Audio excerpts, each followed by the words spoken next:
Hey everybody, I'm David Mizejewski with the National Wildlife Federation, and I'm here at the beautiful Dunn Gardens in Seattle, Washington, with my new friend Adam Dhalla, who is way into birding. So Adam, tell me how you got into birding. What do you love about birds the most? Well, I was around 7 or 8, and I was at this place called Boundary Bay near Vancouver. And that year there were a ton of snowy owls. We saw almost a dozen of them in one day. And I wasn't super into birds, but I liked them a lot. I liked all animals at that point. And I saw a snowy owl and was like, okay, maybe I want to get into this. And so I started slowly, but started with a point and shoot camera, really bad binoculars. But eventually I started getting more into it and I started traveling more to actually look for birds. So Adam, I want to hear all about the Find the Birds video game. Find the Birds of the US and Canada is a virtual experience where players traverse 2D habitats in search of birds. And these habitats can be all over the US and Canada, from the east to the west, and deserts and forests. A lot of kids like collecting things, and I like collecting things. So when a player collects a bird, they'll get it in a field guide, and they'll get a certain amount of coins.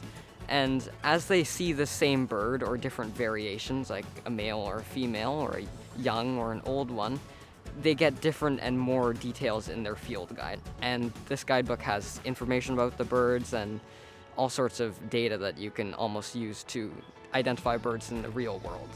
Do you think that it's possible to have an educational experience that's still fun? Yes, contrary to popular belief, it is possible to learn and have fun. And that is what the game aims to do through interactive gameplay and innovative gameplay, along with new content and fresh design and a fun look that players can go along with, while also giving them facts and conservation issues. We were talking about you developing the kind of concept art for this, and also about the fact that it was important for the birds to actually be scientifically accurate, within the artwork. Well, it was a long process to make sure that the birds were accurate.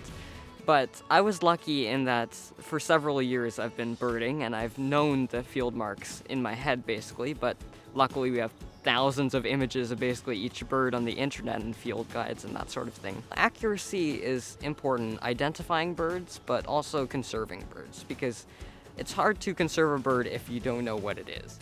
Why did you want to partner with the National Wildlife Federation on this game? Well, the National Wildlife Federation is the perfect fit for this kind of game. With them, we can help expand our efforts, and we can make sure that our game is the proper quality, that we can get it out there and inspire real change in the world. So Adam, you have basically come up with the game concept, but who's actually going to build the video game? Well, it took us a while to find a good company to help us build the game. And eventually we found Petrichor, an indie game company. They helped make our vision into a real thing. All right, so tell me, why should everybody out there donate to this GoFundMe?